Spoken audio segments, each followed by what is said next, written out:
Buenas tardes a todos y a todas. Desde la Red Conosur de Investigación en Cuestiones Penitenciarias volvemos a darle las bienvenidas a nuestros encuentros virtuales que venimos realizando desde el año pasado.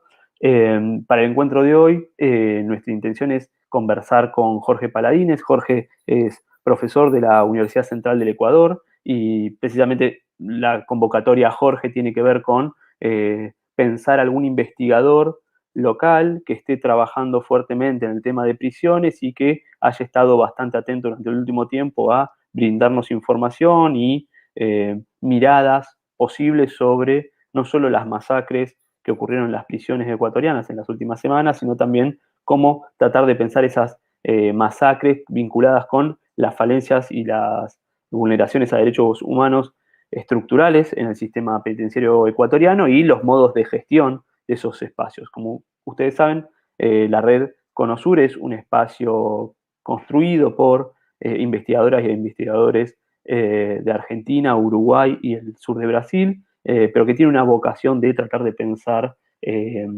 con la mayor rigurosidad académica que podamos, pero desde una perspectiva de derechos humanos y de una perspectiva crítica sobre el funcionamiento de nuestros sistemas penitenciarios, qué está ocurriendo con las prisiones en nuestro cono sur en general y en particular en la porción del cono sur donde nosotros venimos realizando investigaciones empíricas. Así que bienvenidos y bienvenidas a todos nuevamente y Jorge, tu momento. La idea es que Jorge nos ilustre en 20, 30 minutos sobre esta situación y luego vamos a abrir a preguntas y a debate con los comentarios que ustedes vayan colgando en los comentarios de quienes lo están siguiendo por YouTube. Así que quienes vayan queriendo dejar comentarios ahí, los vamos a retomar luego para que Jorge pueda explayarse sobre ellos también. Jorge, muchísimas gracias y bienvenido. Muchas gracias, Ramiro. Muchas gracias a los compañeros que forman parte de la red para hoy hablar un poco del caso ecuatoriano a partir de lo que ocurrió el 23 de febrero, 23 y 24, y también un par de años antes, con lo que se puede definir como la masacre carcelaria. 80 personas privadas de la libertad perdieron su vida en un solo momento, donde fuimos expectantes en redes sociales de un verdadero carnaval de violencia.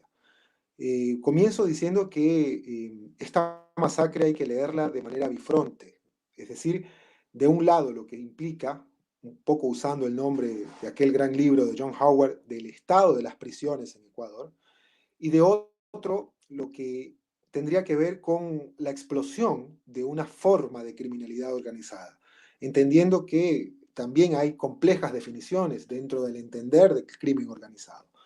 Y claro, Ecuador es un país que bordea los 17 millones de habitantes, sin embargo, depende de cómo se cuenten las prisiones. Oficialmente hay 33, pero también hay prisiones que forman parte de la red municipal, es decir, de los gobiernos autónomos descentralizados en lo que tiene que ver a contravenciones. Y ahí pasamos de las 33 y podemos hablar de que Ecuador tiene más de 64 prisiones a nivel nacional con una población de una cifra que no ha sido actualizada por la Secretaría de Personas Privadas de la Libertad, un nombre bastante ritual que tiene ahora, por cierto, de aproximadamente 38.000. Las cifras no coinciden porque si uno revisa, por ejemplo, lo que es el reporte de la tasa de personas prisionizadas por la policía con las tasas de personas que son investigadas por la fiscalía, más las que están en la función judicial, donde las definiciones y los descriptores también no ayudan mucho, podríamos decir que hay más de 40.000 personas privadas de la libertad y en otras cifras nos podrían dar 45.000. Pero siendo justos con la versión oficial de la Secretaría Nacional de Personas Privadas de la Libertad, Ecuador tendría más de 38.000 personas privadas de la libertad, aproximándose a las 39.000. Esto ocurrió en un contexto donde Ecuador ha sido, digamos, víctima de un desmantelamiento de sus políticas sociales, en comparación con una mirada en retrospectiva de lo que significaba tener un Estado, de alguna manera, social de derecho, que se podía ver con la inversión, como dicen los políticos neoliberales, con el gasto público, con la inversión en educación, con la inversión en salud, con la reducción en términos del coeficiente Gini de lo que significa la tasa de desigualdad y por ende la pobreza y la pobreza extrema. Aquí nos recordamos ese clásico manual y libro en la criminología de Ruscha y Kreheimer, en donde se habla de la relación entre reducción de la desigualdad y el encarcelamiento. De esto hubo una investigación. Ustedes de alguna forma también hacían alusión a estas investigaciones en el sur sobre esta relación, en donde no necesariamente hay un vínculo entre reducción de la pobreza y reducción de la tasa de encarcelamiento. Pero en Ecuador parece que esto tenía una sintonía, al menos durante los años 2007, 2008, 2009, donde hubo una interesante descarcelización. Sin embargo, la característica del gobierno de Lenín Moreno es definitivamente el no apostar por los derechos sociales, el preferir los intereses del Fondo Monetario Internacional, el haber desinstitucionalizado al entonces Ministerio de Justicia, que era un órgano civil que congregaba a su vez en reuniones a otros ministerios, a otras secretarías, para crear lo que podría denominarse como política criminal, y que era el ente encargado de administrar, entre otras de sus competencias, las cárceles del país, las prisiones del país. Ecuador tiene 3 criterios de prisiones. El criterio general es que tiene 3 cárceles regionales, digamos que son como las grandes penitenciarias, como The Tower en Los Ángeles, California. Tiene centros de privación de la libertad, que son, digamos, la media, y tiene los que son los centros de privación provisional de la libertad, conocidos antes como los centros de detención provisional, que también forman parte o están dentro en muchas de las prisiones de los centros de privación de la libertad. Por ende, en estos 3 criterios se manejan las cárceles administradas por la SNAI, que ha sido, digamos, poco a poco llevada a manos de la Policía Nacional, de la agencia policial. ¿Qué quiere decir esto? Si bien formalmente la Policía Nacional no tiene entre sus atribuciones, no tiene entre sus competencias la administración de las cárceles en Ecuador, pues basta revisar las hojas de vida de directores, subdirectores, del director de la SNAI y del reciente ministro que renunció el día viernes de policía, ministro de gobierno, para darse cuenta que todos sus perfiles están involucrados con la agencia policial. Dicho en otras palabras, de jure no la administra formalmente la cárcel la policía, pero de facto lo hace. Y además no solamente por sus administradores, sino también por el contorno de la seguridad. La policía en algunas de las cárceles también forma parte del control interno, pero formalmente forma parte del control externo, del contorno para la seguridad, en este caso de ingresos de los así denominados objetos prohibidos. La visión, por ende, y el enfoque, luego de desmantelado el Ministerio de Justicia en el año 2018 por Lenín Moreno, fue prácticamente la asunción de una perspectiva policial de la administración carcelaria. La policialización de muchas de las políticas públicas es una constante en el gobierno de Lenín Moreno. Quiero en esto hacer un poco de énfasis. Cuando se da la catástrofe del coronavirus, la primera reacción de Lenín Moreno fue en ese sentido una reacción y una respuesta policial. Frente a personas que morían en las calles como Guayaquil, su respuesta fue la policialización, en lugar de preferir el profundizar en políticas sociales, en pagarle a tiempo a los médicos e incluso en pagarle a los maestros. Frente a las protestas de octubre del año 2019, donde muchas personas perdieron su vida y una gran parte perdieron sus ojos, la respuesta fue policializar. Es decir, la respuesta que da, insisto, el gobierno de Lenín Moreno a los conflictos sociales, a los problemas sociales, es la policialización. Y en el mes de mayo, por ejemplo, mayo, junio, julio, también hubo una crisis carcelaria del año 2019, producto de lo cual Lenín Moreno eh, aplicó estados de excepción y nuevamente tuvo una visión manobrista, una visión policial. El manejo de la pandemia, por ejemplo, quien maneja el órgano que en este caso administra o evita que existan desbordes sociales en lo que significa la vacunación, en lo que significan los planes de prevención, en lo que significa las restricciones en el denominado COE, es una persona que tiene también perfiles policiales. Dicho en otras palabras, parecería que luego de desmantelado el Estado social de derecho, hay una especie de Polizeistaat, de Estado policial en el Ecuador, que ha sido la constante dentro del gobierno de Lenín Moreno. Y esto eclipsa la política penitenciaria, al decir que si bien formalmente la policía no administra las cárceles, de facto lo está haciendo. Y de facto lo ha estado haciendo en esa visión donde hay muchas asimetrías. Por ejemplo, en Ecuador existen aproximadamente 1.500 personas que son las denominadas agentes de seguridad penitenciaria, que forman parte de lo que se denomina también una carrera civil dentro de la custodia de las personas privadas de la libertad, con una formación y una perspectiva civil, no de gendarmería al estilo chileno, no militar al estilo de otros países. En ese sentido, entonces, si sumamos el personal que ha tenido que ir ahora y acudir a las cárceles para evitar una reproducción aún más aguda de lo que significa o la ha significado las masacres, sumamos que bordean el personal de las agencias de seguridad cerca de las 10.000 personas. Y solo en las cárceles, oficialmente, en nómina de la SNAI, de la Secretaría de Atención de Personas Adultas en Conflicto con la Ley, existen no más de 62 trabajadores sociales. Es decir, 10.000 versus 62 trabajadores sociales. En la media, tendríamos en definitiva que existe un agente de seguridad penitenciaria por cada 25 privados de la libertad y un trabajador social por cada 675 privados de la libertad. Este no es un dato menor, porque lo que yo intento decir es que luego de desinstitucionalizado el Ministerio de Justicia en el 2018 por el gobierno de Lenín Moreno y llevado a manos de los administradores que forman parte en su hoja de vida de las agencias de seguridad, lo que menos ha tenido, en este caso, la política pública como administración carcelaria ha sido una perspectiva social. Y social significa, por ejemplo, desde el trabajo social. Estoy diciendo que 1.500 agentes de seguridad penitenciaria versus 62 trabajadores para todas las cárceles del país. Esto termina, en definitiva, con una ausente inversión social, con un detenimiento, por ejemplo, de más contrataciones en donde se prefería, por ejemplo, contratar más personal en las agencias de seguridad penitenciaria, con una falta de inversión en infraestructura también, y por lo tanto, por ejemplo, el manejo de la pandemia dentro de las prisiones ha sido también catastrófico.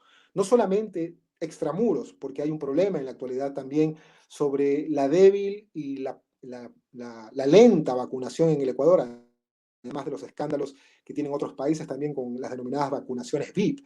En Ecuador hay una débil vacunación, proceso de vacunación, digamos que casi privilegiado, que va, digamos, a otro ritmo, a otra velocidad con relación a países como Chile, y más aún con las personas privadas de la libertad, donde Ecuador no acató, por ejemplo, las directrices de Michelle Bachelet, no acató las directrices de la Organización Mundial de la Salud.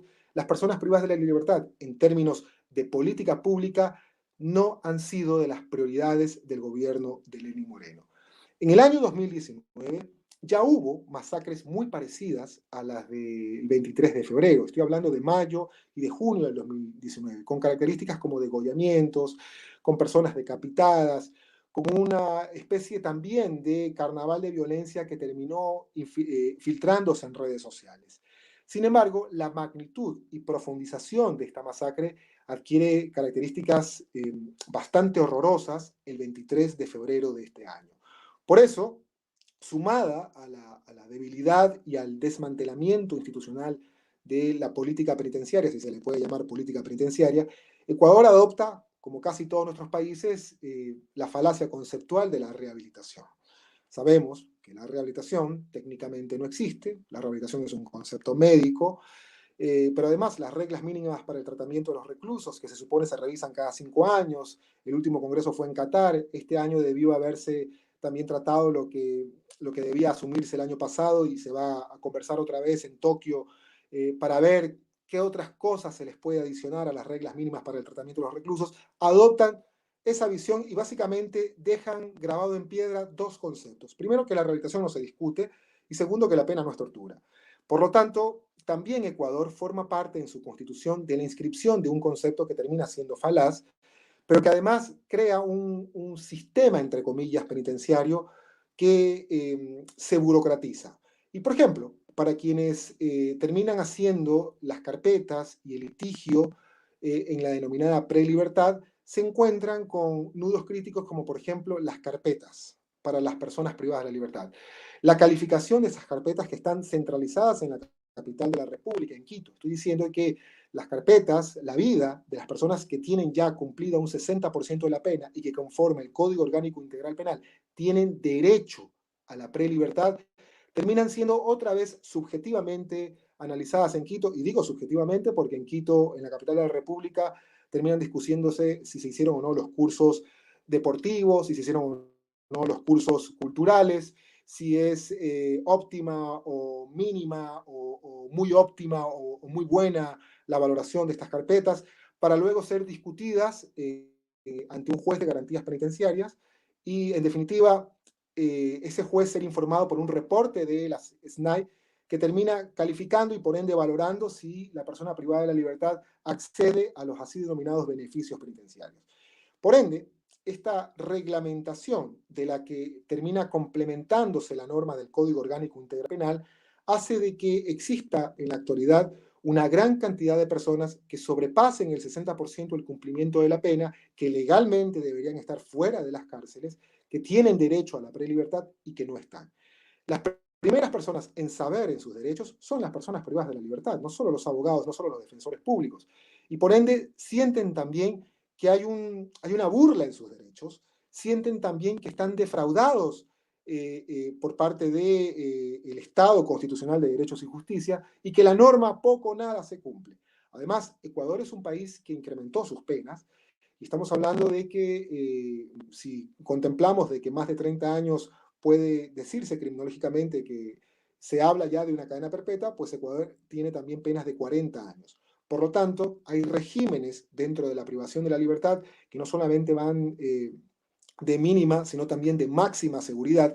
E incluso durante muchos años se empezó a operar el denominado régimen de máxima seguridad especial, que no está contemplado en el Código Orgánico Integral Penal.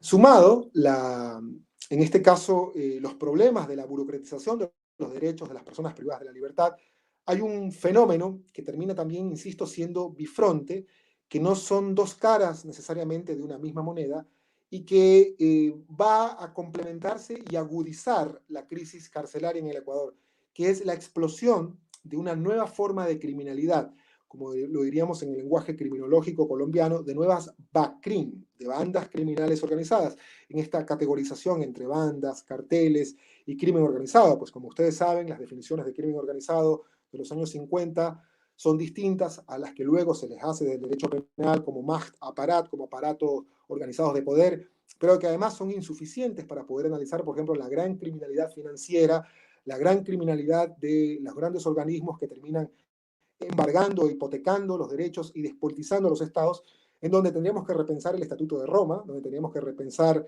por ejemplo, una nueva forma de crímenes de lesa humanidad en estas concepciones que incluso se habla del mal desarrollo, como dicen en los Estados Unidos. Por ende, frente a esa insuficiencia, lo que nos queda es el modelo que yo le llamo el modelo antimafia. Y aquí hay un doble rostro del sistema de Naciones Unidas. Hay un rostro que visibiliza los derechos humanos, básicamente desde la dignidad humana, conceptualizada desde lo individual, pero también luego de Palermo y básicamente también luego de la Convención de las Naciones Unidas contra el tráfico ilícito de sustancias estupefacientes y psicotrópicas, es decir, 12 años antes de Palermo, la de 1988, se creó un modelo también de excepción dentro del sistema de Naciones Unidas. Estoy hablando del modelo de cárcel dura, que de alguna manera parecería enviar un mensaje que reproduce los maxiprocesos en Italia, que reproduce los incentivos contra la omertá también, que reproduce los incentivos también para que existan aislamientos celulares, relativizaciones de derechos humanos, para que exista también más intervención por parte de las agencias de seguridad, agentes encubiertos, entregas vigiladas, y por lo tanto hay una no solo administrativización del derecho penal, de los sistemas de justicia, sino que el Estado termina eclipsando los derechos individuales y siendo mucho más importante. Estas organizaciones, estas BACRIM, tienen una característica que reproduce una forma de criminalidad que uno la puede encontrar, por ejemplo, en la revista Procesos de México y que uno la puede encontrar también en las formas de la criminalidad organizada de Colombia. Estoy hablando de el machacar la sustancia humana, en el que comenzaron a visibilizarse y a filtrarse en redes sociales imágenes de personas descuartizadas, imágenes de personas degolladas, en otras palabras, 80 personas que fallecieron en un solo momento y en medio de un espectáculo básicamente de horror, que parecería enviarle un mensaje al Estado. Y el mensaje es un mensaje de debilitamiento de la ética del Estado, un mensaje sobre todo no solo dirigido a la sociedad, dirigido a las agencias de seguridad. Y en esto coincide mucho con las declaraciones del ex ministro de Justicia y ex ministro del Interior, la mano dura de la entonces Revolución Ciudadana, un hombre que fortaleció a la policía muchísimo, y estoy hablando del ahora asambleísta José Serrano, que hace una denuncia que es muy preocupante para la sociedad ecuatoriana.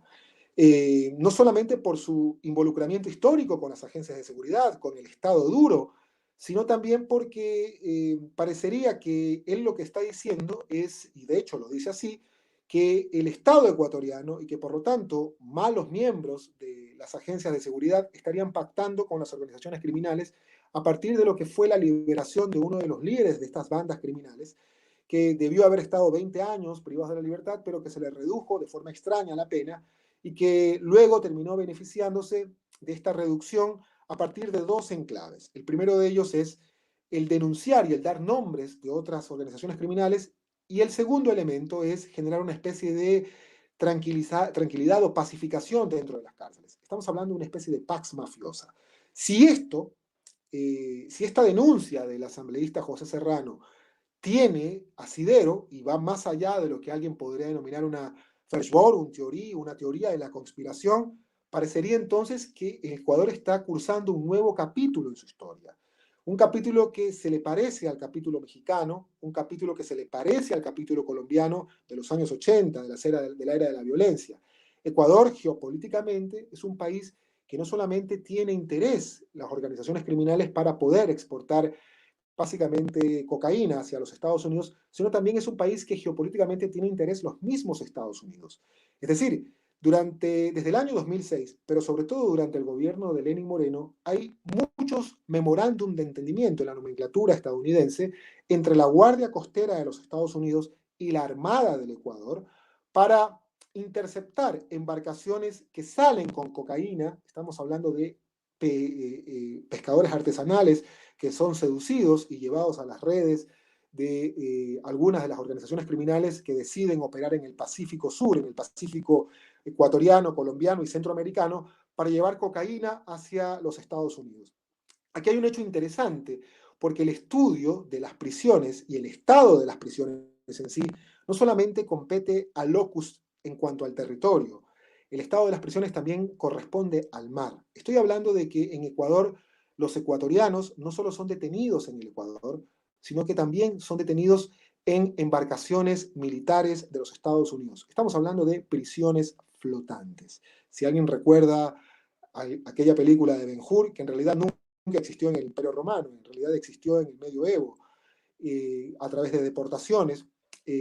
Los Estados Unidos detienen a ecuatorianos en alta mar, donde también detienen a colombianos, donde también detienen a guatemaltecos, y los mantienen durante meses en condiciones bastante preocupantes en términos de derechos humanos, los trasladan por el Pacífico eh, centroamericano mientras realizan su patrullaje, cruzan el canal de Panamá, llegan a Guantánamo y son condenados en la Florida. Y uno diría, ¿y por qué en la Florida y no en California, que es la costa que está al frente de al menos del Pacífico? Porque el noveno circuito de California creó una jurisprudencia muy interesante que determinó que cualquier embarcación, por ejemplo, que salía del Ecuador, no tenía como interés, como intención llegar, al menos objetivamente no iba a llegar tampoco el combustible a los Estados Unidos. A lo mucho alcanzaba México. Por lo tanto, no había como dolo, como interés, el llegar hacia los Estados Unidos, y que en este caso la Guardia Costera lo que tenía era que devolverlos o remitirlos a otras jurisdicciones. Y aquí se dan dos problemas en términos jurídico-dogmáticos y también constitucionales. El primero es que alta mar o aguas internacionales no es de competencia de Estado alguno. Estados Unidos no puede tener soberanía de alta mar. Eso le corresponde a toda la humanidad. Y lo que debió haber hecho es remitir las personas detenidas en nombre de la cooperación y la lucha contra las drogas hacia el país de su jurisdicción. Lo dice la Convención de Palermo, lo dice la Convención contra el tráfico ilícito de sustancias estupefacientes y psicotrópicas. En otras palabras, la cooperación internacional no subsume el levantamiento de soberanía alguna. Y la otra es que aplican su jurisdicción en otra costa de los Estados Unidos, incluso en contradicción con su misma, digamos, práctica procesal. Esto implica también de saber cuál fue el papel del Estado ecuatoriano, porque la Constitución ecuatoriana prohíbe taxativamente la extradición de ecuatorianos. Y de facto, parecería que en el caso de haber comunicaciones entre el Estado ecuatoriano y la Guardia Costera de los Estados Unidos, estaría operando una remisión de ciudadanos ecuatorianos para que sean condenados y castigados y trasladados durante meses en embarcaciones flotantes de este país, para luego ser condenados en Estados Unidos. El estado de las prisiones, sumado a esto, tiene por lo tanto una característica: delitos relacionados con las drogas. El 30%, el componente mayor de las personas privadas en el Ecuador, privadas de la libertad, están detenidas por delitos relacionados con las drogas. El 78% de las mujeres condenadas en el Ecuador están por delitos relacionados con las drogas. Digamos que tenemos policías, agencias fiscales, agencias judiciales y cárceles destinadas con el presupuesto y los impuestos que pagan las y los ecuatorianos para la war on drugs o la guerra contra las drogas. Por más que la cooperación done 6 millones de dólares o regale un par de cachorros a la policía ecuatoriana, no se compensa los ingentes recursos que deberían también ser invertidos para educación y salud en lo que significa la guerra contra las drogas. Porque de paso, Estados Unidos las está legalizando. El modelo de Oregon podría servir de una gran experiencia para saber que mientras se detienen a personas en los aeropuertos, en Estados Unidos están pensando en otra lógica. Esto deja entrever entonces dos situaciones. La primera es que el estado de las prisiones en el Ecuador le presta poco interés al trabajo social. Hay que, por ende, primero, entendería, despolicializar las cárceles. Y esto no significa levantar los esquemas de seguridad, no. Lo que significa es que el enfoque central debería ser el trabajo social. El trabajo social no como un oficio, el trabajo social como un acompañamiento, asumiendo de que, claro, quisiéramos tener una visión abolicionista en el sentido también de las cárceles, pero la política pública debe entender que la rehabilitación, aunque se convierte en una falacia conceptual, se puede trasladar a políticas públicas que en este caso tengan que ver con dignificar la vida en prisión, con evitar la incertidumbre en los trámites de la prelibertad, con entender que el vigilante no puede aplicar el schmittiano código amigo-enemigo a partir del tratamiento, concepto médico también penitenciario. Por lo tanto, hay que, en este caso, involucrar una mirada del trabajo social que asimétricamente solo son 62 personas frente a 1.500 que son las del aseguramiento penitenciario. La otra es la investigación sobre las masacres en las prisiones. Y el Estado tiene un rol de garante, no solamente, como bien lo ha señalado Ramiro, en instrumentos como el protocolo de Minnesota, sino también a partir de la jurisprudencia y de los casos de la Corte Interamericana de Derechos Humanos. Ecuador y todos los estados que suscribieron la Convención Americana de Derechos Humanos y que por lo tanto se alinean a su jurisprudencia deben contemplar que la investigación sobre este tipo de incidentes implica una presunción general de responsabilidad del Estado. El Estado está en posición de garante de la vida y de la seguridad de las personas privadas de libertad. Pero aplicar, por ejemplo, el protocolo de Minnesota implica en hacer una investigación inmediata y alejar a todas las personas, a los grupos o a los órganos que se podría presumir tienen un involucramiento en lo que significaría de omisión, en este caso, una pérdida de derechos. Estoy hablando de que lamentablemente, por ejemplo, el órgano encargado de la criminalística en Ecuador también forma parte de la policía, por lo tanto tenemos un problema de independencia y también de los órganos. Se debería constituir una comisión internacional. Lamentablemente también el protocolo de Minnesota no es un protocolo vinculante, pero la Defensoría del Pueblo, organismos de derechos humanos y el gobierno entrante, porque el presidente Lenín Moreno está a punto de finalizar su mandato, estamos a meses, a 2 meses prácticamente, debería constituir una comisión para la investigación de estos crímenes y sobre todo para saber cuál fue el rol del Estado en cuanto también a descartar eventuales ejecuciones extrajudiciales por omisión. Hay declaraciones que son verdaderamente aterradoras de personas que escuchaban, por ejemplo, cómo estaban prendidos los talleres para descuartizar a las personas y que pedían y exigían que se desconecten la energía eléctrica, pero nadie le hacía caso. Esto tiene que ser investigado y documentado. Entiendo, el instrumento que podría ayudar mucho al esclarecimiento de estos hechos sería eventualmente la aplicación del protocolo de Minnesota. En un tercer momento también, Ecuador debe construir a mediano plazo un sistema que pueda, en otras palabras, controlar, en este caso, la aplicación de la prisión preventiva. Ecuador forma parte de la jurisprudencia de la Corte Interamericana de Derechos Humanos por abusar de la prisión preventiva. De hecho, ustedes pueden hacer un checklist y darse cuenta que hay una especie de también prontuario en el sistema interamericano de derechos humanos sobre los países. Y, por ejemplo, si queremos saber sobre violaciones a los derechos humanos en las cárceles, podemos poner Perú y nos van a salir muchos casos. Si queremos poner, por ejemplo, violaciones a los derechos y femicidios, podemos poner México o Brasil y nos pueden salir muchos casos.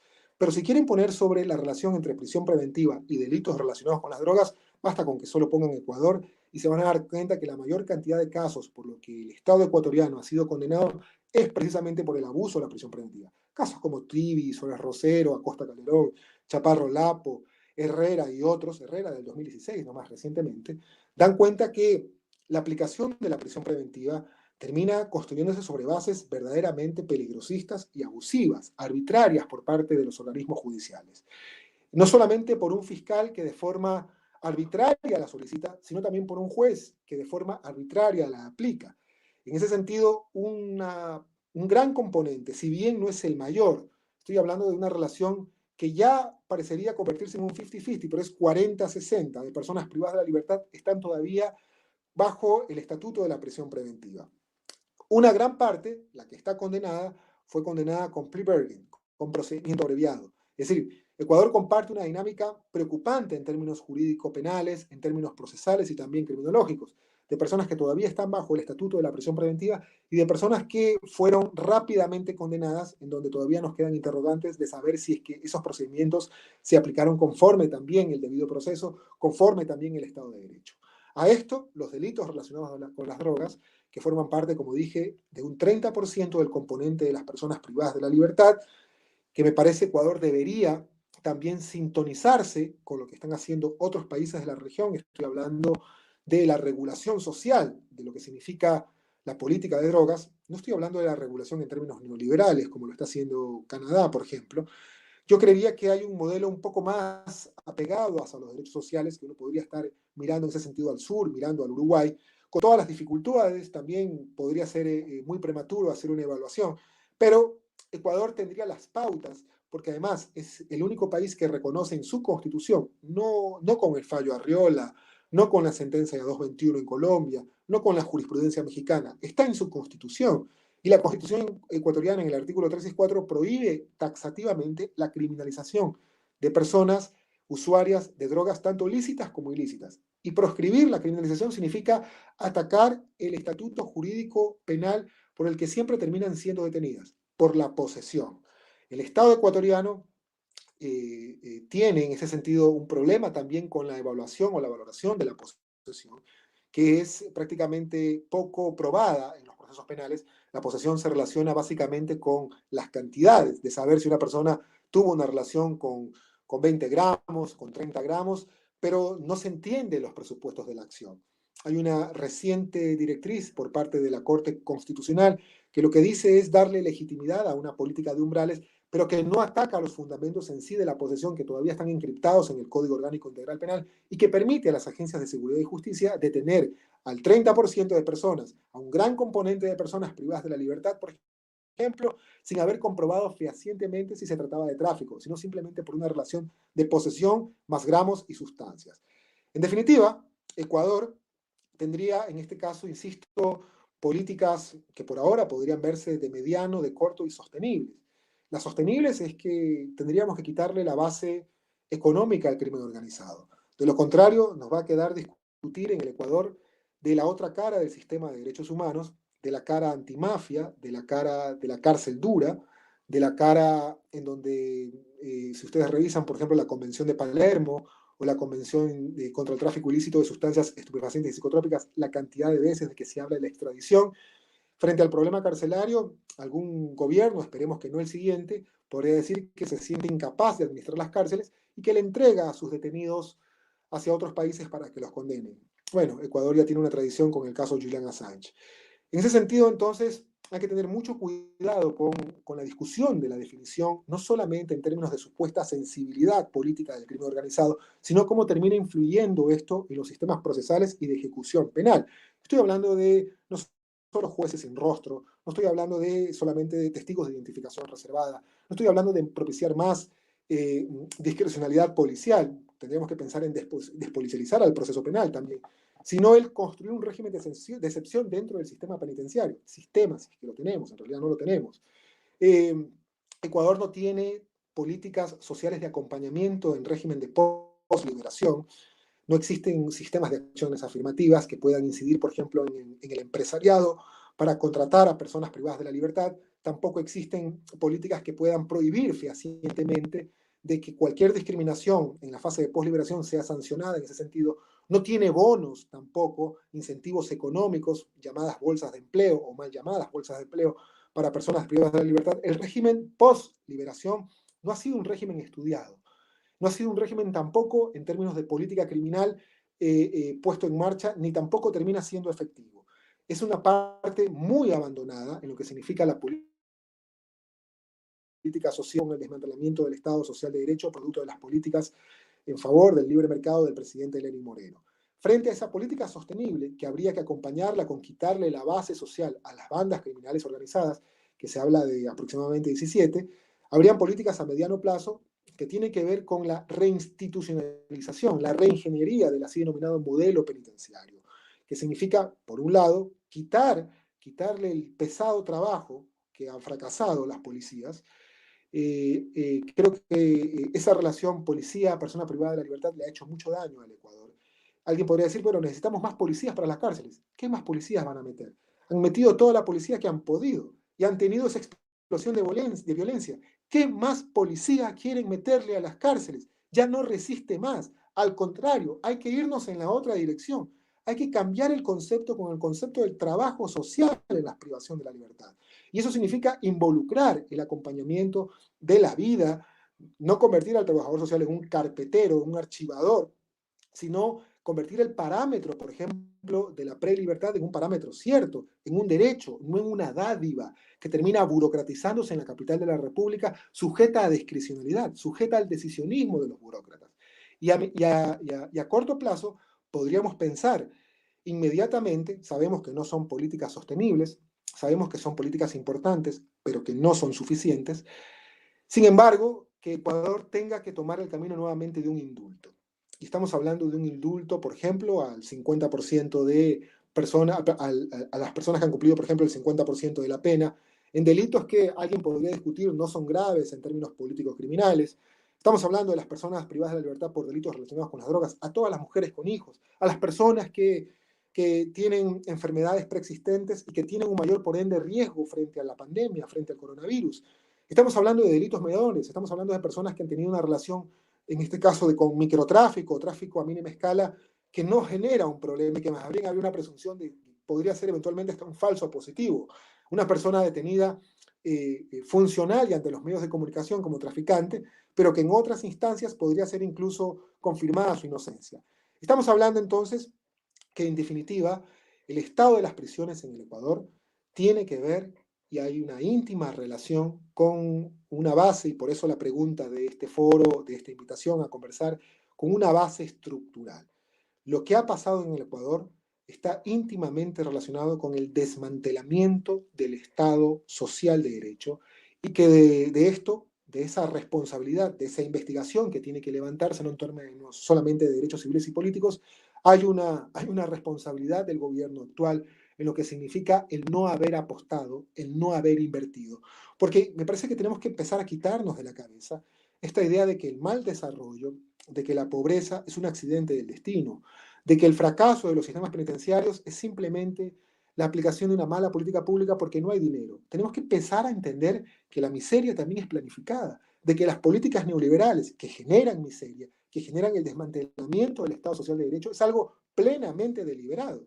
Y por ende, eclipsa la situación ecuatoriana por su posición geográfica, por estar en una cuenca que es interesante también para el crimen organizado, para las bandas criminales organizadas, y por supuesto en una posición geopolítica de poder para los Estados Unidos, donde de paso tendremos que preguntarnos por qué y bajo qué jurisdicción, bajo qué estatuto legal están deteniendo a nuestros ciudadanos, a los ecuatorianos, en prisiones flotantes de la Guardia Costera de los Estados Unidos, bajo el consentimiento de quién también. ¿Cuál fue el rol del Estado ecuatoriano? En esto finalmente se reproduce la famosa teoría del reloj de arena de Peter Reuter, cuando habla de que, claro, mientras en el norte global se están regulando las drogas, legalizando las drogas, en el sur global, en la otra parte del reloj, se reproduce la violencia. Y la violencia de los carteles y la violencia de nuevas formas de organización criminal y nuevas formas de violencia que terminan también filtrándose en el Estado.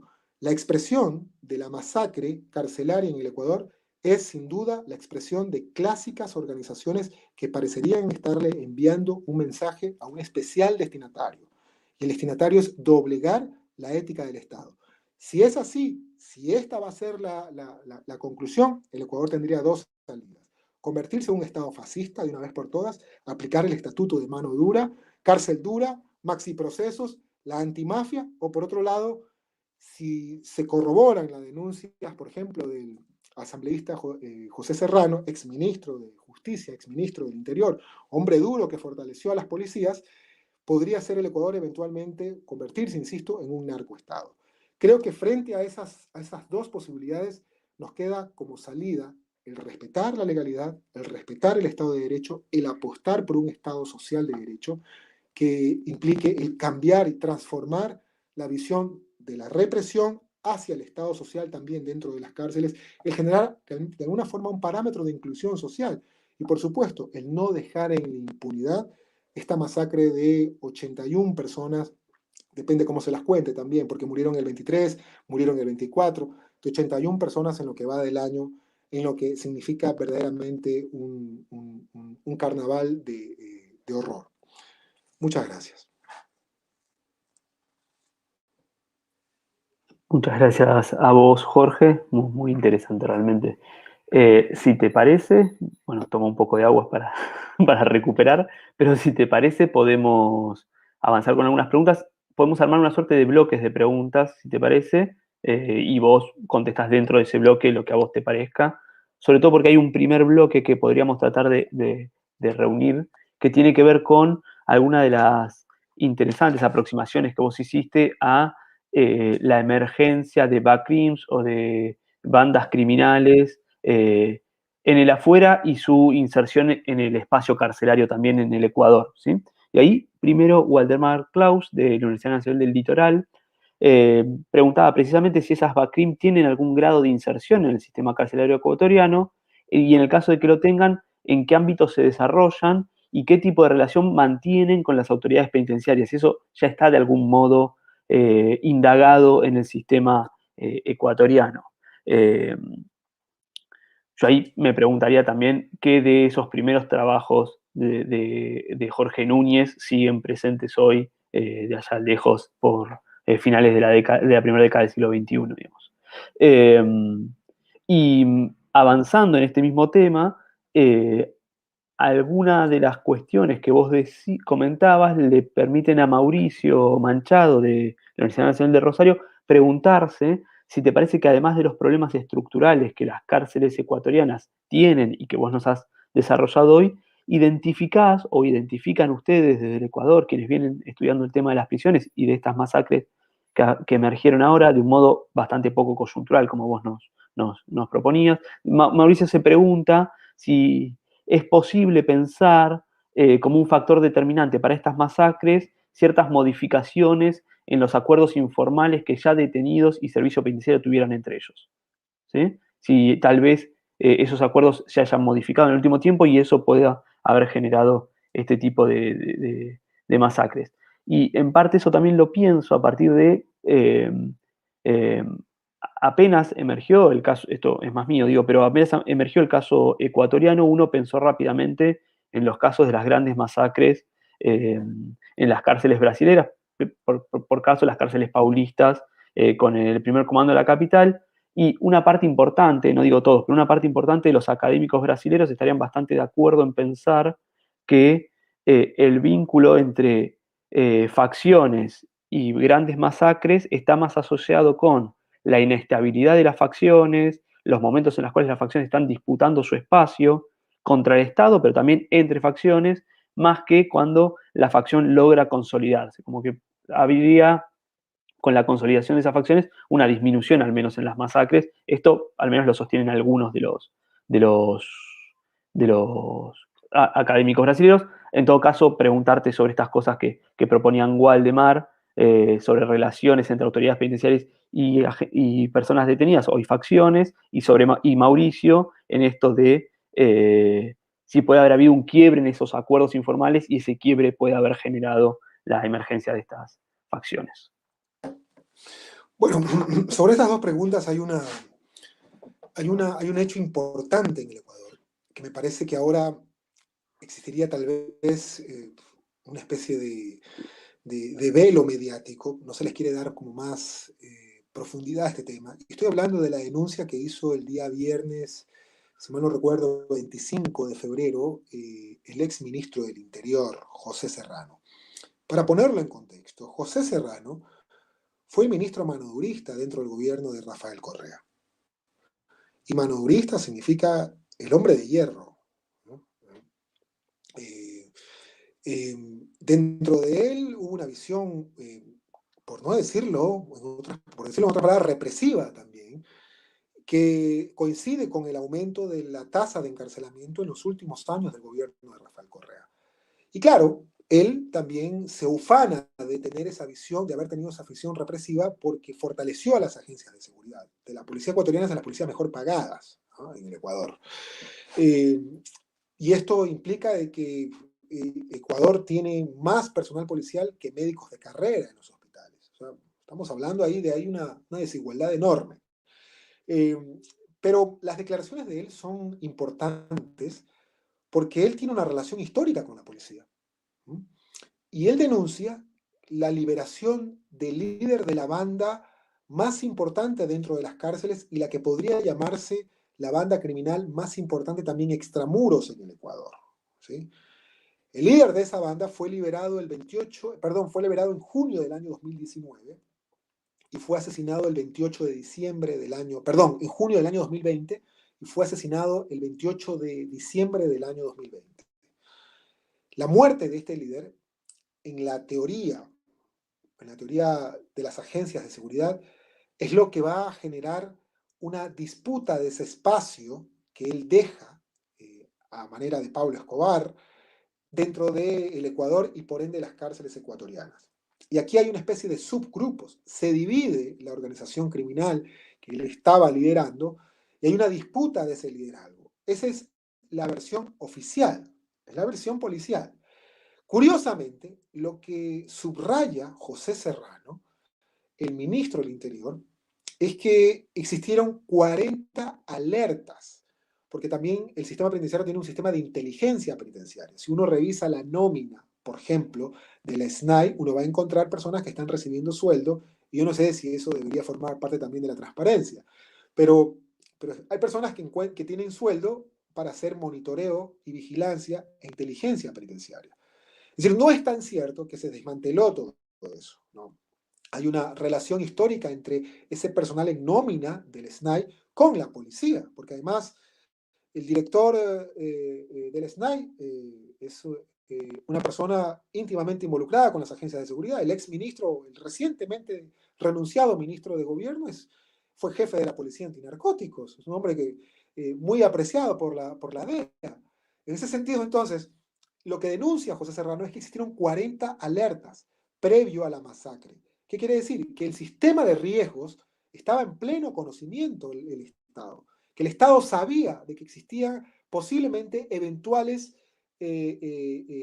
amotinamientos. A esto se suman las declaraciones del comandante general de la policía. Hay que hacer un poco de análisis del discurso en términos antropológicos para esto también. Y él dice que antes de la masacre encontraron una bazuca. Fue requisada una bazuca.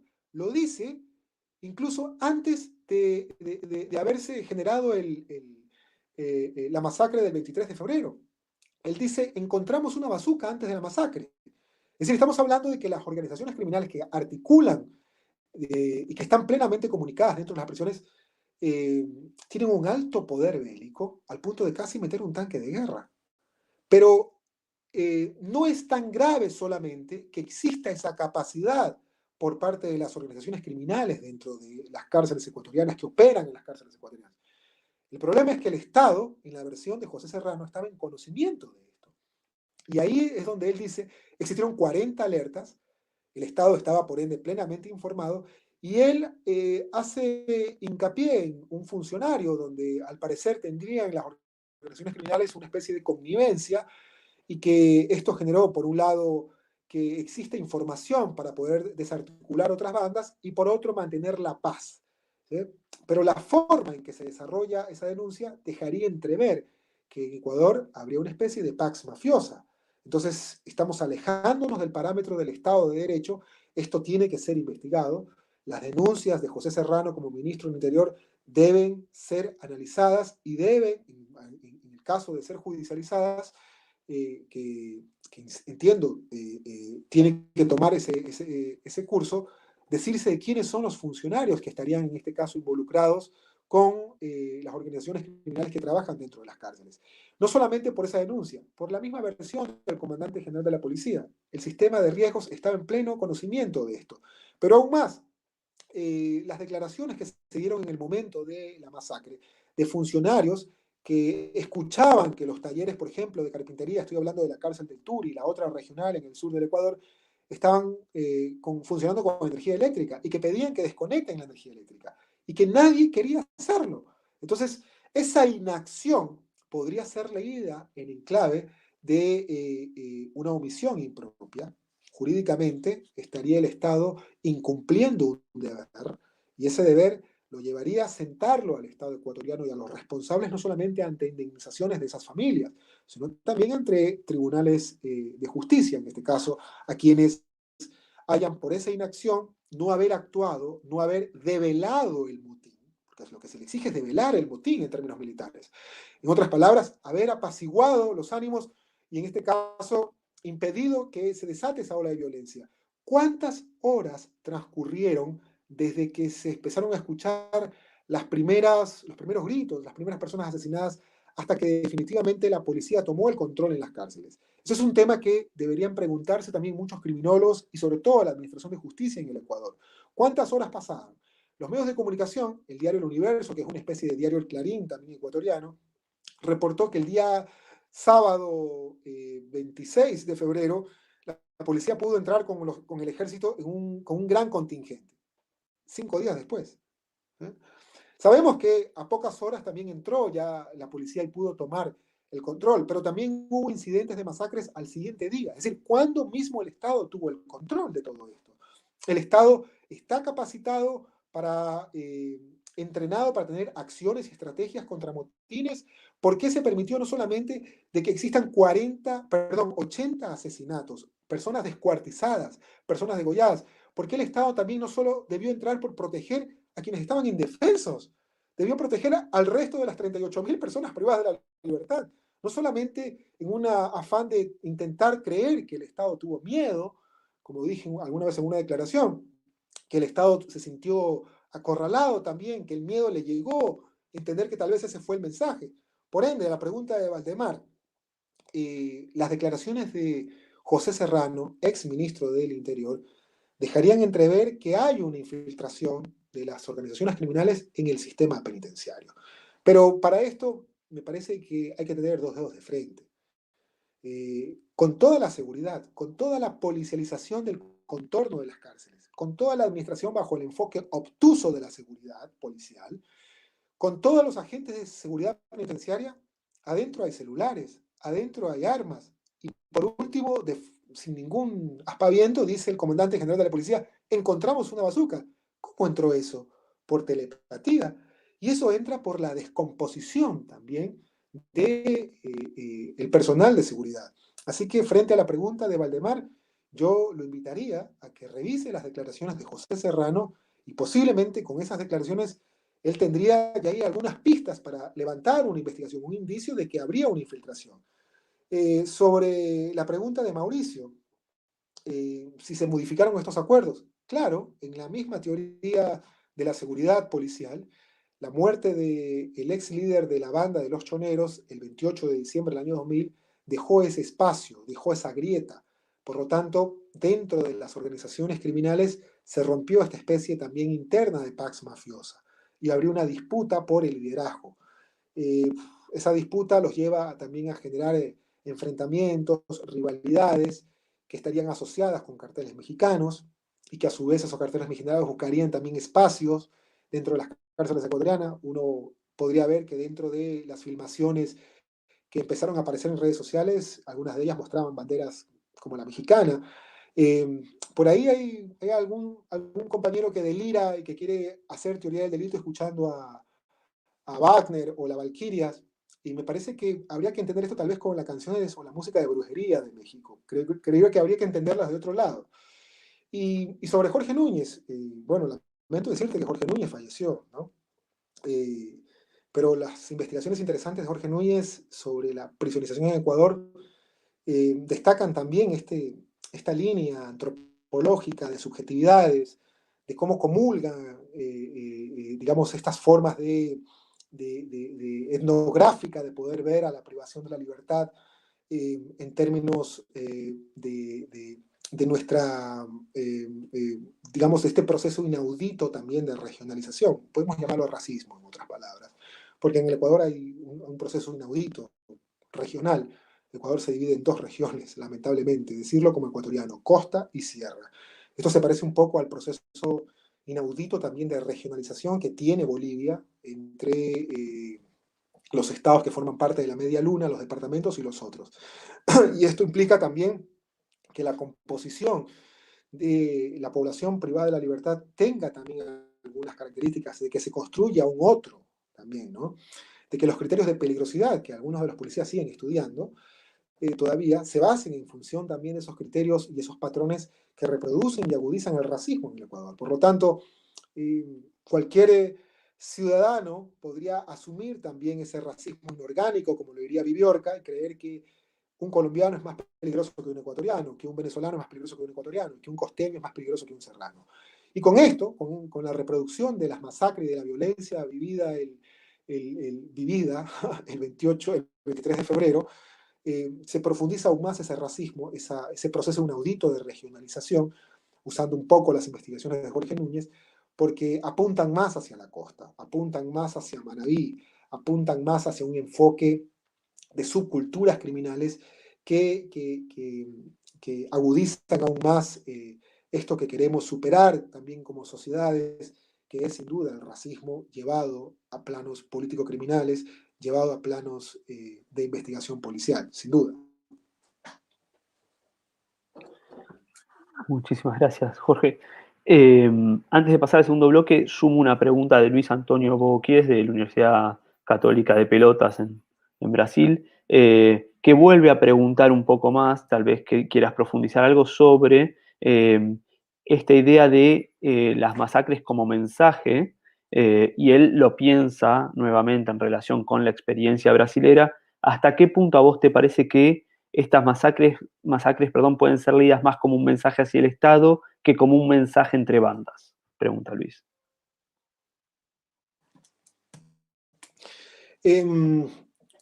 Hay una masacre que me parece que es importante estudiarlas dentro de los que se denominan los violentólogos, ¿no?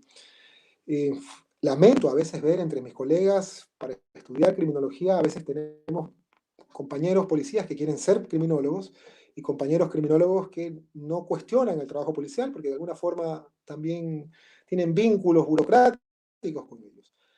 Por eso creo que me parece que hay que tomar cierta independencia y hay que hacer también observación participante, hay que tener un compromiso un poco más con estas transformaciones sociales, como lo diría el mismo Fals Borda en Colombia. Y en eso el papel de la universidad debe tomar, digamos, esa orientación. Por ende, si esto lo relacionamos con las masacres, yo insistiría en revisar una masacre muy característica que debemos usarla tal vez como un laboratorio donde se reproduce formas de violencia, rol del Estado, papel victimizante de la sociedad civil, y es la famosa masacre de El Salado, en Colombia, año 2000. ¿Por qué? Porque cuando vemos una cabeza, que no solamente la vemos en algún disco de brujería, cuando vemos una cabeza, una persona degollada, bueno, es idéntico a lo que te puede mostrar la revista Procesos en México, toda la colección de cabezas que tiene la revista Procesos en México. Es una técnica, clarísimo. Y de esto, colegas del CIDE de México ya lo hablan, ¿no? la relación etnografía, cultura, narcocultura, narcoestética, narcomensajes. Ahí te invitaría, Luis, a revisar los trabajos de Omar Rincón de Colombia, que son brillantes, ¿ya? Él habla de esta relación de narcocultura y también sistemas penales. Y las organizaciones criminales de México tienen mucho que ver también con ese aprendizaje que tuvieron de las organizaciones criminales de Colombia. Y las organizaciones criminales de Colombia, estoy hablando de los carteles, el cartel de Cali, el cartel de Medellín, que terminaron en facciones y en grupos paramilitares. Y la masacre del Salado del año 2000, que fue llevada a cabo por los paramilitares en Colombia, tiene algunas características. Primero, personas descuartizadas, mujeres empaladas, una especie de escarnio público, eh, una población que vio en poco tiempo, en pocas horas, desguarnecidas sus oficinas policiales y militares y se preguntaron acaso si se lo llevaron los extraterrestres, porque no quedó nadie. ¿Sí? Si tuvieron la suerte de los mayas, quizá no quedó ni un policía ni militar. Y una hora después llegaron los asesinos paramilitares a masacrar a esta gente en el pueblo de Villa del Carmen del Salado del departamento de Bolívar, en Colombia.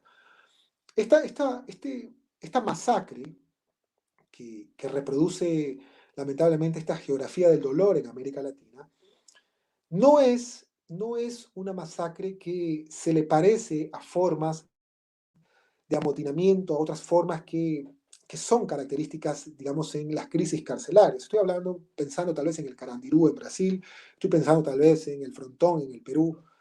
No, son técnicas, como dije hace un momento, de machacar la sustancia humana clarísimas, ¿no? Que hay que leerlas desde el estudio de la violencia del narco y que nos deja entrever que el Ecuador posiblemente inauguró otro capítulo ya de su historia, ¿no?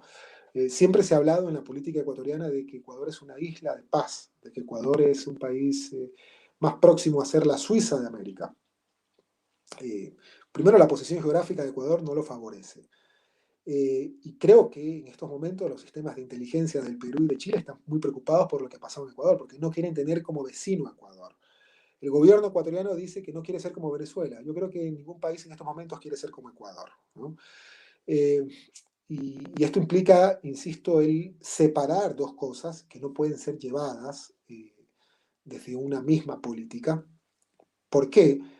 Porque terminaríamos securitizando todo, ¿no? Vamos a securitizar todo el sistema de rehabilitación social, entre comillas, todo el sistema penitenciario desde una visión manobrista, desde una visión de maxiprocesos, de una visión antimafia, y con eso ya no habrían espacios para estos debates, no habrían posibilidades de aplicar estatutos de derechos humanos, no nada de eso, ¿no? Todo termina aplicándose desde la lógica del Estado fuerte, desde el Estado casi fascista.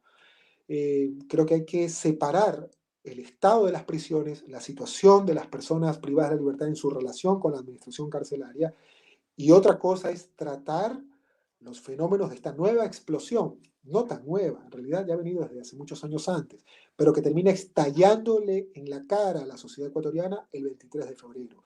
Y para esto, Ecuador tiene que tomar, en este caso, creería la asistencia de Naciones Unidas, desde el multilateralismo, no desde el bilateralismo.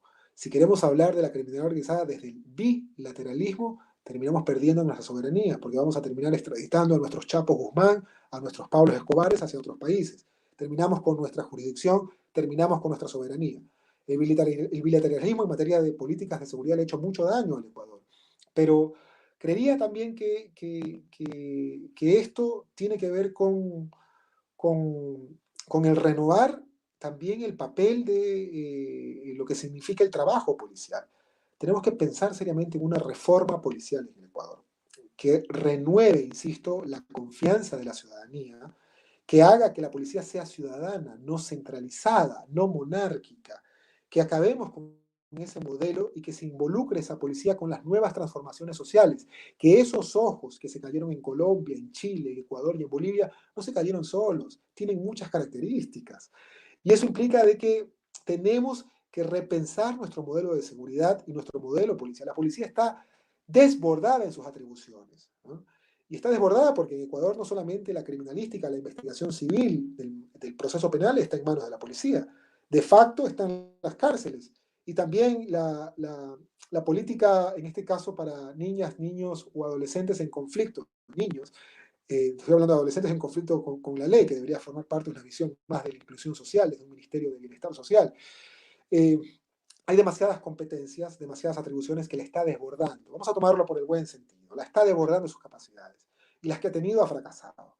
Por lo tanto, yo creo que en Ecuador, nuevamente con la pregunta de Luis, asumiendo la lectura de los violentólogos, claro, desde ese lenguaje de la antropología jurídico-penal, desde las visiones de los compañeros del CIDE, desde la antropología de Omar Rincón, todas estas masacres tienen un patrón característico que es el machacar la sustancia humana y el mostrarla eh, como una forma de exhibición pública para doblegar la moral del Estado, la ética del Estado. Y eso, que me parece no es un dato menor, tiene que formar parte de las preocupaciones del nuevo gobierno en el Ecuador.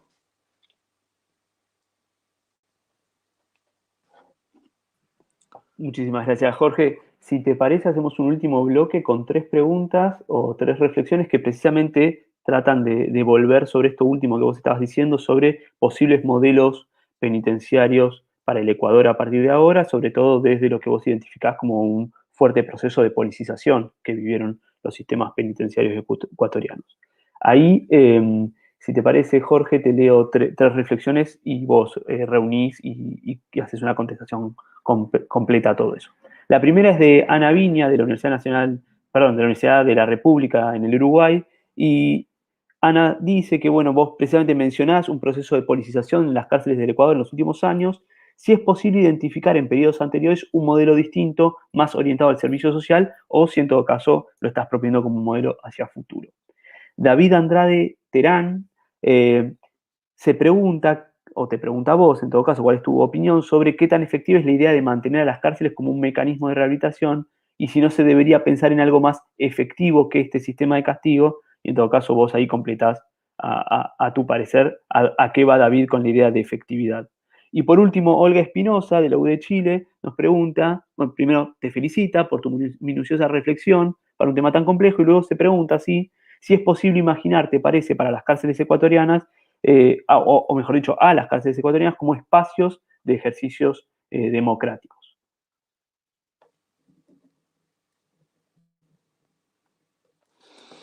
Bien, quiero hacer una comparación con los primeros años frente a la pregunta de Ana, del gobierno de Rafael Correa, cuando se crea el Ministerio de Justicia. El Ministerio de Justicia fue fundado a fines del año 2007, ¿no? Y estoy hablando como un exfuncionario del Ministerio de Justicia. Se crea en el año 2007 y en el año 2008 tuvo un mandato que fue el generar un proceso interesante de descarcelización a partir de repensar una nueva política criminal.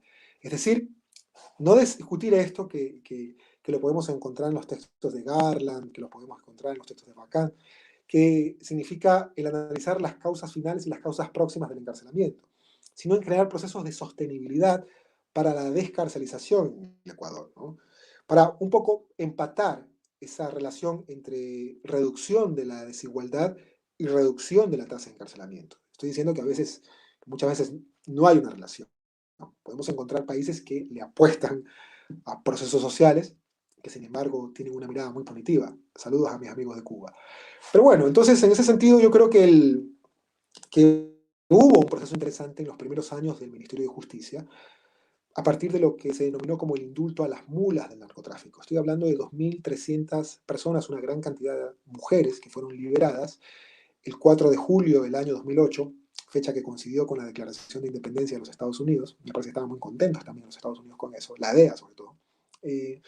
Pero que en Ecuador tuvo que ver con una pequeña sostenibilidad en los 2 años siguientes al 2008, en donde se redujo de forma interesante la tasa de encarcelamiento.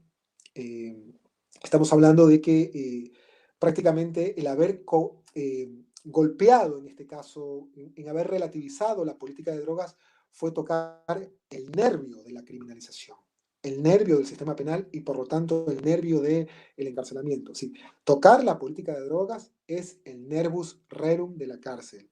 Y creo que no solamente de la cárcel ecuatoriana, creo que también de muchas cárceles en América Latina. O sea, si preguntamos, por ejemplo, los dos grandes países en América Latina, quitando a Canadá o haciendo Canadá a un lado, es decir, Estados Unidos y Brasil, nos vamos a encontrar con tres características. Son los países que más encarcelan, son los países que más encarcelan a afrodescendientes, y son los países que más encarcelan por delitos relacionados con las drogas. Y la war on drugs en la visión ortodoxa, prohibicionista, corrompe, daña, cual reloj de arena en la teoría de Peter Reuter, a nuestros sistemas de justicia y nuestras agencias de seguridad. Es decir, históricamente terminan siendo entrenadas para darle duro a los débiles y para darle débil a los duros. Esto las acaba incluso en términos de repensar una nueva estrategia. Por eso aquí es importante la relación entre gobiernos civiles y policías, en entablar una nueva pedagogía, que la pedagogía no venga al revés, que la pedagogía no sea de policías hacia las agencias civiles, sino de las agencias civiles que gozan con la base empírica, que tienen los conocimientos científicos, que tienen, en otras palabras, las directrices internacionales para poder transformar la política que históricamente han estado entrenados y por la que viven, ¿no? Es cambiar un statu quo. Es difícil, pero se necesita hacer esa pedagogía con las policías. Por eso esto va íntimamente ligado con la reforma policial. Hablar de descarcelizaciones a largo plazo y de forma sostenible tiene que ver con reformas policiales. La cárcel no se llena sola. ¿Ah? Tampoco se llena solamente porque hayan inquisidores jueces o sanguinarios fiscales, por decirlo así. No, se llenan porque las policías tienen una visión ortodoxa de la seguridad y hay que ver también qué podría estar contaminando esa visión ortodoxa. Estamos hablando de formas complejas de cooperación internacional, etc. Ustedes posiblemente puedan ver y comparar los modelos del sur. En esos primeros años hubo un modelo interesante. Yo no me caso un poco con la palabra modelos, tengo un poco problema de resistencia con esas palabras, porque no creo que exista la antorcha de la verdad, no creo que exista el búho de Minerva para esto, no. Eh, lo que existen son prácticas que podrían generar modelos exitosos, que podrían, insisto, llamarse exitosos, pero modelo es todavía difícil, ¿no? Yo me atrevería un poco a hablar de la política que hubo en los primeros años cuando estuvo el gobierno del Ministerio de Justicia. Y fue interesante en la descarcelización. Hubo resultados, sin duda. Hubo un resultado que apostó no solamente a la descarcelización, tocando el nervus rerum, que fue la política de drogas, que no solamente vino de parte de un indulto, vino de parte de una reforma legal. Es decir, la ley draconiana de drogas, que es muy parecida a la ley 27.000 y pico que tienen en Argentina, estoy hablando de la ley 108 en Ecuador, fue reformada producto de ese indulto. Ese indulto generó un nuevo estatuto en la Constitución ecuatoriana, que fue trabajado en el Ministerio de Justicia, ¿no? Y que, bueno, algunos actores estaban por ahí metidos. Pero que, sin lugar a duda, transformó, por ejemplo, el Código Orgánico Integral Penal. Hubo un parámetro de proporcionalidad de la pena. Antes las penas por delitos relacionados con las drogas llegaban hasta 25 años. Luego se redujeron significativamente bajo nuevas escalas del castigo, donde incluso se hablaron al principio de 6 meses, de 3 años de detención, de 5 años, y la máxima pena llega a 13 años. Eh, Eso es promover una nueva política penitenciaria. Sin duda, tiene relación con un nuevo marco de imputación, con una reorientación del trabajo policial que me parece por ahí perdió el Estado. El Estado no pudo, no hizo una pedagogía con las policías y las policías se sintieron renuentes, no les gustó esta reforma y de hecho luego hubo más detenciones, con leyes más proporcionales, con un indulto. La tasa de prisionización por drogas aumentó en el histórico republicano del Ecuador. ¿Qué pasó? Creo que tiene mucho que ver con que el modelo penitenciario, a la pregunta de Luis, o perdón, de Ana, está íntimamente ligado con las policías. ¿No? No solamente si ellas se ocupan del trabajo penitenciario, sino porque tienen que ver con los procesos de flagrancia, sino porque tienen que ver también con la puerta de ingreso a las policías. Si hay una investigación interesante que se hizo hace 2 años en Viena sobre la relación, por ejemplo, de la policía y la descriminalización de las drogas, ¿no? Y se comparaban tres modelos. El modelo de Florida, que es uno de los estados más conservadores de la Unión Americana, el modelo de Checoslovaquia, que es uno de los países que luego de la unidad perdón, de la separación entre República Checa y Eslovaquia, generó una reforma luego del escándalo sobre Permitín.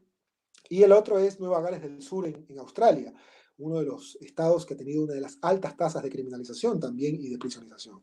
Y se comparaban los tres modelos de descriminalización de las drogas. Y el estado conservador, Florida, en 10 años terminaba reduciéndose la tasa de prisionización, precisamente porque tenían menos incentivos de detención las policías.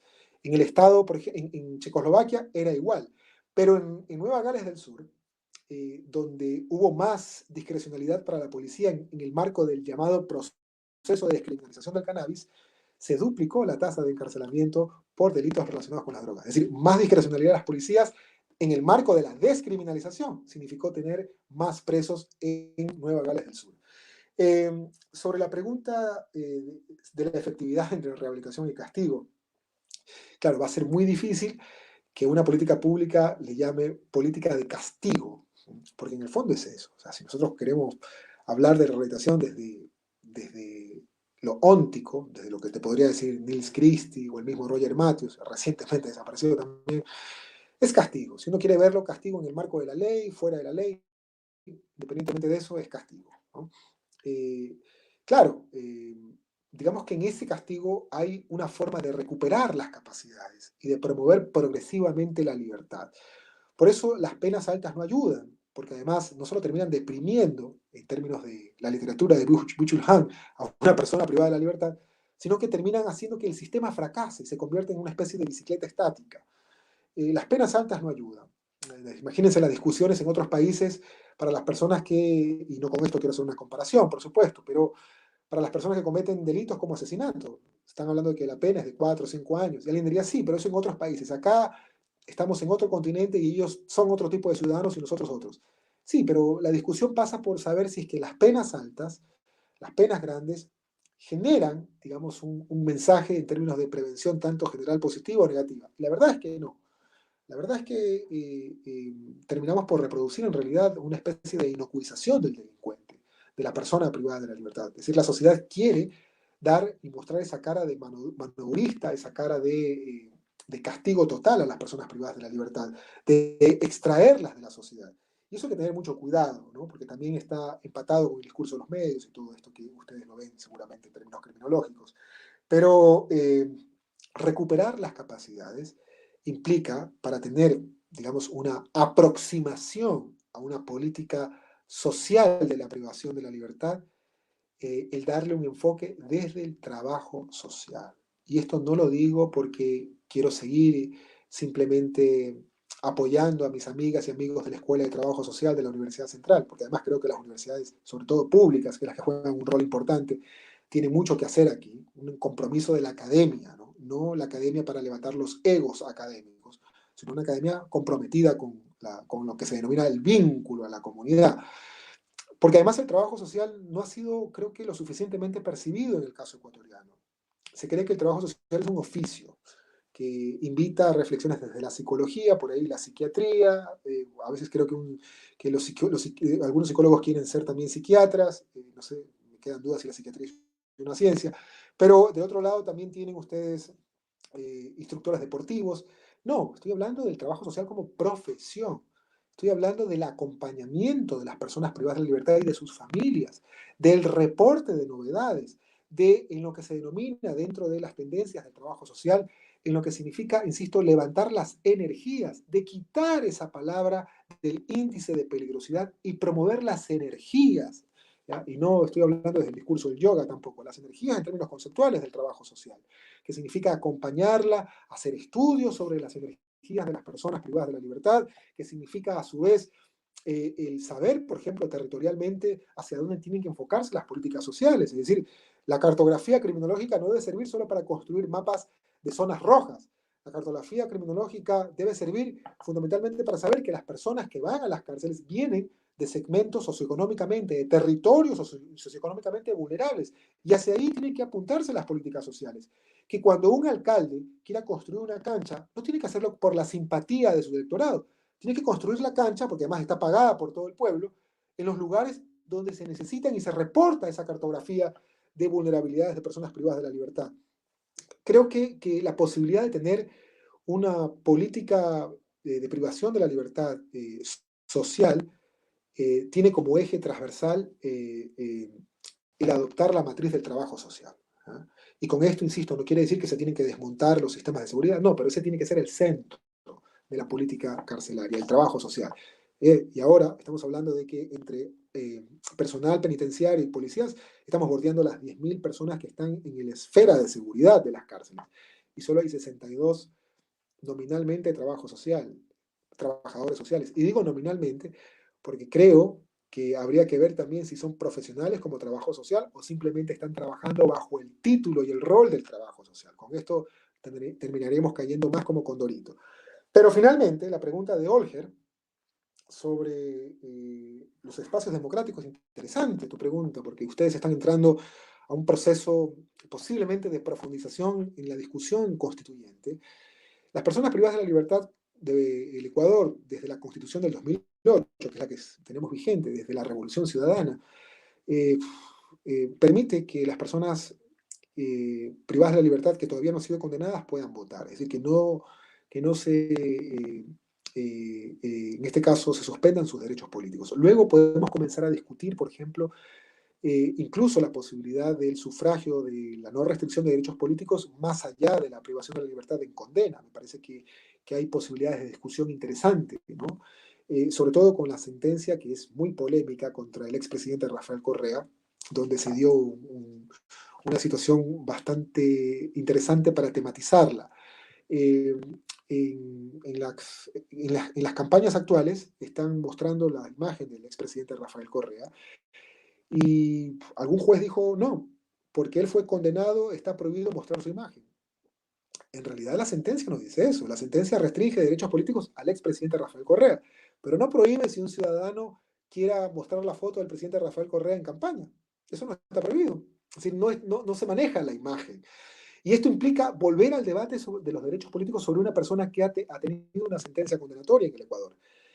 Por eso yo creo que si tú hablas de la democracia, en la privación de la libertad, en la construcción de la política pública, en Ecuador, en su constitución, se permite, además es un eje transversal, el concepto de la democracia participativa. Es decir, si vamos a hacer una política pública de la privación de la libertad, tiene que hacerse sobre la base de la democracia o de los elementos que forman parte de la democracia participativa. En otras palabras, con las personas privadas de la libertad, con las familias de las personas privadas de la libertad. Y aquí quería nada más señalar algo adicional. Yo formo parte de un colectivo donde trabajamos justo con las personas que han sido detenidas en nombre de la guerra contra las drogas en las prisiones flotantes. Muchas de ellas están en los Estados Unidos. Y el contacto que tenemos son con sus familias. Viven en los segmentos más pobres de la costa ecuatoriana. Estoy hablando de la provincia de Santa Elena y Manabí. Son pescadores, son familias de pescadores, en realidad muy pobres.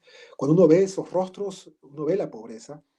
Y, y las mujeres, que son las que se quedan, como las mujeres que se quedaron luego de la Segunda Guerra Mundial, las que se quedan al frente de las familias, te terminan diciendo prácticamente las líneas de una política pública, eh, que no las conoce, que no las vive algún ególatra académico, que no las vive tampoco ningún político que solo quiere votos y que está pensando estadísticamente que no se le baje la popularidad, que no la vive algún tecnócrata. Yo creo que los elementos más importantes de la política social en términos del trabajo social están ahí. Están en tomar en cuenta lo que te dicen las personas privadas de la libertad, porque si hay algo que te dice la masacre carcelaria, donde hay este mensaje, ojo, de forma, en el foreground, en el primer plano te dicen eso, pero en el trasfondo te están diciendo otra cosa. En el trasfondo están diciendo que la prisión, la privación de la libertad en el Ecuador los está prácticamente destruyendo, que la relación policía privada de la libertad los está destruyendo, que el Estado y el gobierno, en cuanto al cumplimiento de sus derechos como la prelibertad, donde una gran parte no sale a pesar de lo que dice la ley, los está destruyendo. Te habla del fracaso del, entre comillas, sistema carcelario. Digo sistema porque se supone que en teoría de los sistemas dan respuestas, ¿no? Y cuando no hay respuestas ya no merece llamarse algo como sistema. Pero hay una demanda, hay un reclamo social, ¿no? Hay algunos mensajes que se comenzaron a filtrar, por ejemplo, de personas que decían, sí, yo soy un homicida y yo me hice así, pero además yo quería estudiar en la universidad y me cobraban $200 para estudiar en una universidad, así que preferí no estudiar porque no tengo esa plata. O sea, te habla también de la crisis social, de lo que está detrás de una persona que se muestra como violenta, de una persona que se muestra como miembro de las organizaciones criminales. Por eso creo que indudablemente hay que eliminar, quitarle la base social al crimen organizado, que está, y no con esto quiero parecer un demagogo, pero está en la pobreza. Y en el Ecuador esa pobreza se ha profundizado con el gobierno neoliberal de Lenin Voltaire Moreno. Voltaire con B grande, con la misma B de Bolsonaro. Muchas gracias. Muchísimas gracias a vos, Jorge. Ya nos pasamos media hora del tiempo que te habíamos propuesto, así que vamos a ir cerrando. Simplemente dejarte un agradecimiento, dejarte dos reflexiones que quedaron pendientes y que ya no vamos a llegar a contestar. Una tiene que ver con Hugo Pasquel, que te preguntaba si parecería que hoy solo se está enfocando el problema interno de las cárceles, pero que hay otros factores externos, por ejemplo, lo que tiene que ver con las regulaciones del orden social en el bajo mundo, propone Hugo Pasquel, y que vos en parte traías eso a colación recién. Y yo también agregaría para otro encuentro, pero qué interesante esto de tratar de pensar el rol que la academia debe tener frente a la mirada crítica de nuestros sistemas penales y la reformulación de nuestros sistemas penales, algo que vos has dicho bastante hoy y que queda para todo un encuentro en sí mismo. Bueno, Jorge, vamos a dar por cerrado entonces este encuentro virtual de la Red Conosur de Investigación en Cuestiones Penitenciarias. Agradecerte nuevamente por tu dedicación y por cómo nos has transmitido muchísima información sobre la actualidad y no solo la actualidad del sistema penitenciario ecuatoriano. Quedamos en contacto para próximos encuentros y a todos, tanto Jorge como el resto, quienes hayan tenido todavía energía para más, ahí en los comentarios de YouTube hemos dejado una propuesta para una presentación de un libro de la cual participan algunos compañeros nuestros, como por ejemplo Mauricio Manchado, que es ahora en media hora, así que quienes quieran, ahí tienen el link. Jorge, nuevamente agradecerte y buenas tardes o buenas noches para todos y todas. Muchísimas gracias, Jorge. Muchas gracias a ustedes. Un fuerte abrazo.